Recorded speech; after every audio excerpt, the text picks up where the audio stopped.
Amis téléspectateurs et amis téléspectatrices, bonjour. Nous revoici. Aujourd'hui, nous allons aborder les sanctions européennes, voir un peu le soubassement de toutes ces sanctions au regard de cette semaine qui a été agitée et fructueuse. Agitée pour le Rwanda, fructueuse pour la RD Congo.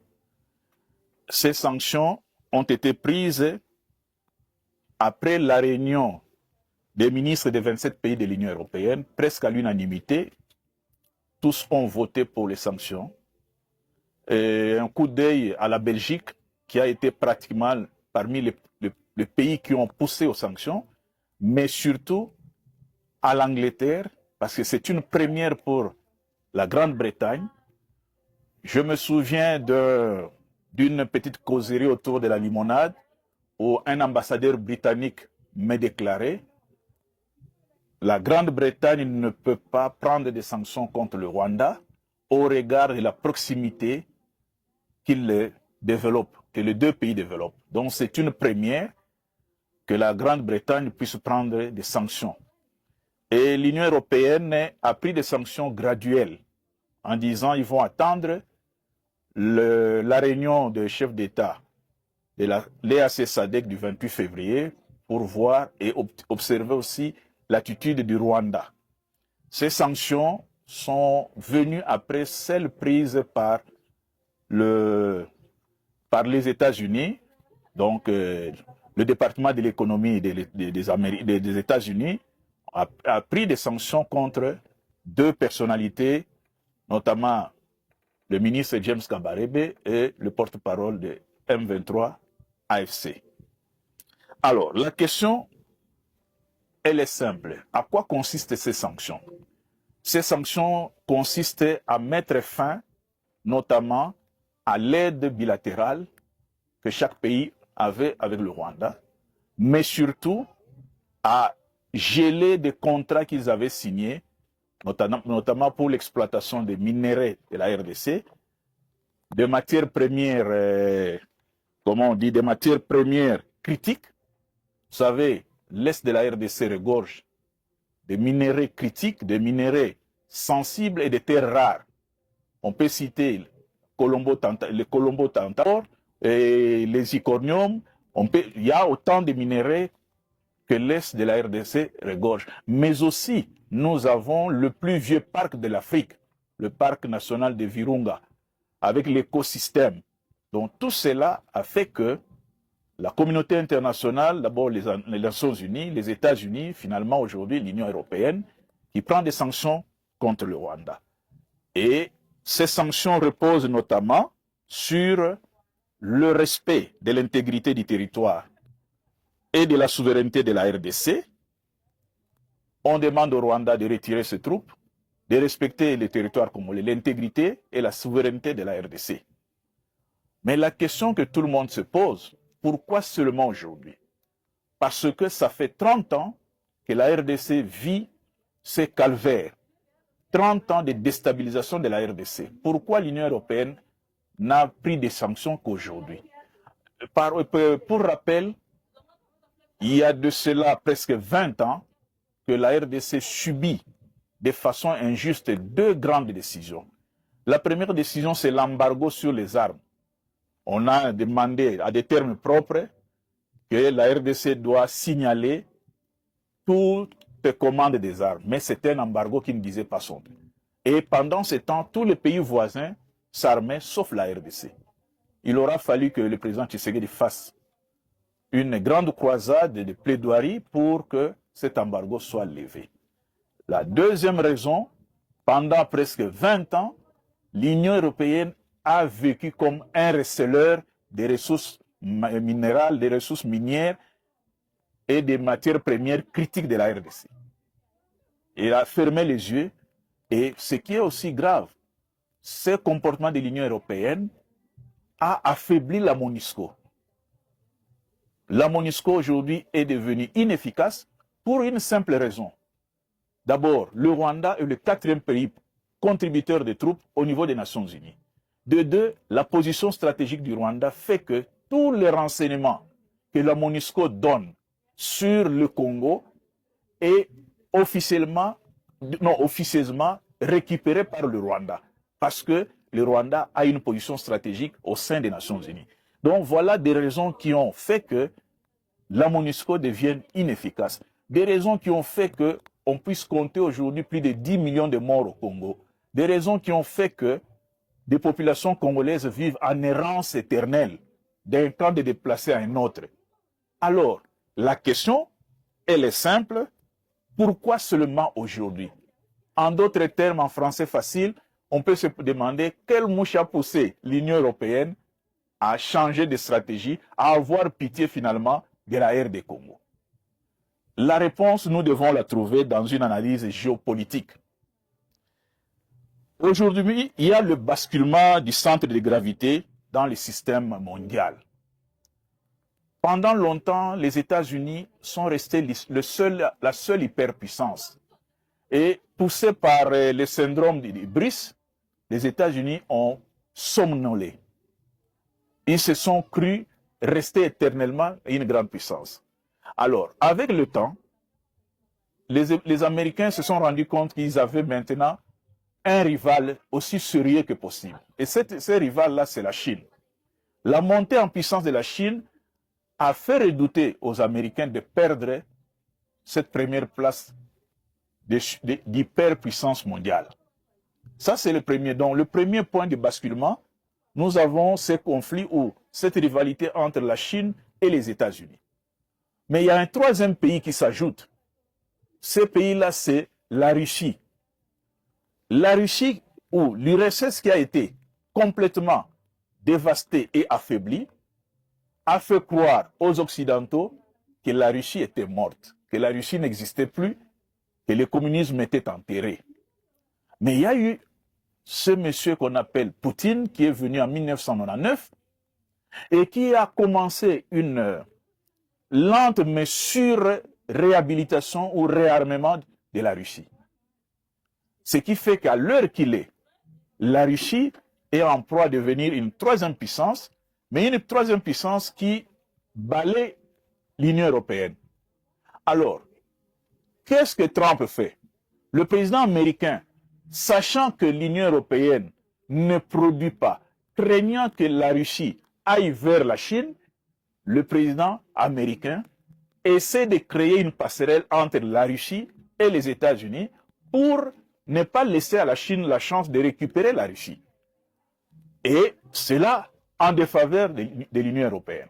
Aujourd'hui, avec les faiblesses ou les failles de l'OTAN, avec le refus de Trump de financer plus l'OTAN par rapport à l'Union européenne, on commence à comprendre que la Russie, c'est vraiment le pôle, c'est vraiment la poule aux œufs d'or que tout le monde veut avoir à ses côtés. Donc d'une part, il y a la Chine qui veut rester avec la Russie, et d'autre part, les Américains qui comprennent que si la Russie va avec la Chine, les Américains vont perdre. Et finalement, le quatrième pays, c'est l'Allemagne. L'Allemagne, c'est la locomotive de l'Union européenne. L'Allemagne est aussi proche de la Russie. Les Américains trouvent que on peut facilement collaborer avec l'Allemagne que collaborer avec toute l'Europe. Et là, la France est en train de tout faire pour ne pas perdre l'Allemagne. Parce que le duo France-Allemagne, c'est ça la locomotive de l'Union européenne. Alors, au regard de tout cela, l'Union européenne comprend que elle est en train de perdre sur tous les plans. Nous connaissons ce qui est arrivé à l'armée française et l'Union européenne s'est dit, si nous perdons l'Afrique, nous allons totalement nous retrouver seuls. Alors l'Union européenne se base pour attaquer la Russie sur la violation des territoires ukrainiens. À partir de cette violation des territoires ukrainiens, comme on dit en latin, mutatis mutandis, l'Union européenne se tourne vers l'Afrique en disant, si on viole aussi les territoires de la RDC, nous risquons de perdre toutes les matières premières critiques dont nous avons besoin. Alors, en défendant l'Ukraine, défendons aussi la souveraineté de la RDC. Donc, voilà un peu une analyse géopolitique, géostratégique qui amène l'Union européenne finalement à se retourner contre le Rwanda. Parce qu'il faut dire en passant que sans le soutien de la communauté internationale, sans le soutien de l'Union européenne, le Rwanda ne serait pas ce qu'il est aujourd'hui. Le Rwanda joue le rôle de gendarme, le Rwanda joue le rôle de sous-traitant. Et aujourd'hui, le maître demande au Rwanda de retirer ses troupes. De la sorte que ils peuvent critiquer la Russie, ils peuvent demander à la Russie de retirer ses troupes, comme ils demandent au Rwanda de les retirer au niveau de la RDC. Et à ce moment-là, pour revenir à ce que disait le président Tshisekedi, on peut faire des affaires dans une formule de gagnant-gagnant. La RDC redevient, la RDC redevient un pays, comment dirais-je, un pays qu'on peut visiter et devient la destination finale en Afrique, surtout avec les terres rares, avec les matières premières critiques, avec tout ce que nous avons pour les nouvelles technologies aujourd'hui, les batteries, les voitures électriques et tout ce que nous pouvons avoir, l'uranium, ainsi de suite. Donc voilà pratiquement ce qui explique aujourd'hui que l'Union européenne puisse se tourner, tourner le dos au Rwanda et se tourner vers la RDC. Mais regardez le nombre de morts au Congo. Regardez la déstabilisation de la sous-région. Regardez comment, à chaque minute qui passe, ces gens nous disent, les Congolais, vous êtes incapables de vous entendre. Mais le vrai problème, c'est que l'Union européenne avait mis des stratégies de telle sorte que nous ne puissions pas nous relever. Et Dieu merci, la position de l'Union européenne va reculer la balkanisation. Reculer la balkanisation si nous restons pratiquement dans ces sommets léthargiques. Mais effacer complètement la balkanisation si la RDC prend le courage de se réorganiser et de vivre comme un pays moderne. Un pays moderne, c'est un pays qui fait face aux menaces actuelles et aux menaces à venir, aux menaces futures. Et les menaces actuelles et futures, pour y faire face, il faut réorganiser notre système de défense, notre armée, nos services de renseignement, mais aussi il faut une bonne gouvernance à l'interne et une grande diplomatie pour donner à la RDC sa place. Comme disait Fanon, l'Afrique ressemble à un revolver dont la gâchette se trouve au Congo. Donc, voilà un peu ce que nous pouvons dire. L'embargo a été levé, il revient à la RDC de former une armée républicaine, une armée moderne. Mais la formation d'une armée ne peut commencer que par le recrutement.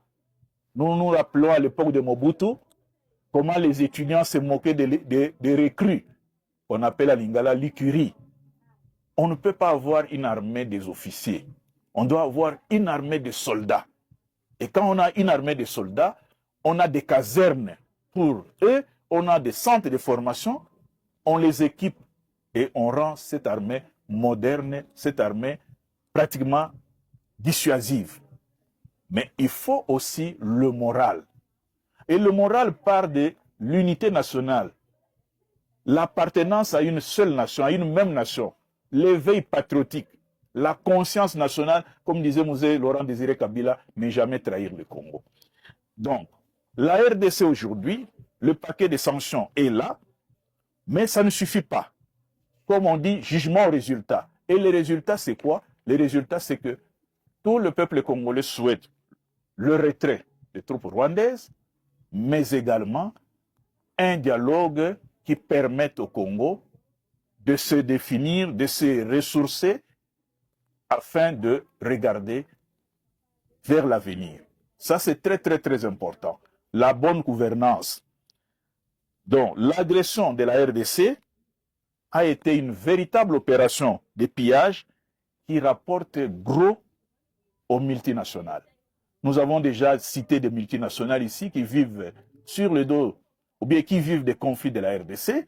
Nous avons cité Total Energy, mais nous disons, la France doit faire plus que ce qu'elle a fait aujourd'hui pour que nous puissions, pour que la RDC puisse avoir la paix. On a besoin de la paix. Nous avons besoin que Goma, Bukavu, tout l'Est, tout le pays soit un et unifié afin que le Congolais puisse aspirer et respirer le bien-être. Nous attendons la fin de la guerre, pas comme les chrétiens qui attendaient le royaume des cieux, mais à la place, c'est l'Église qui est arrivée. Donc nous voulons la paix, nous ne voulons pas faire comme les chrétiens qui attendaient le royaume des cieux, mais à la place, on leur a présenté l'Église, et l'Église qui est dans le monde, qui ne résout pas tous les problèmes. Chers téléspectateurs, chères téléspectatrices, j'espère que cette petite analyse géopolitique vous a intéressé. Nous restons ensemble et à la prochaine. Je vous remercie.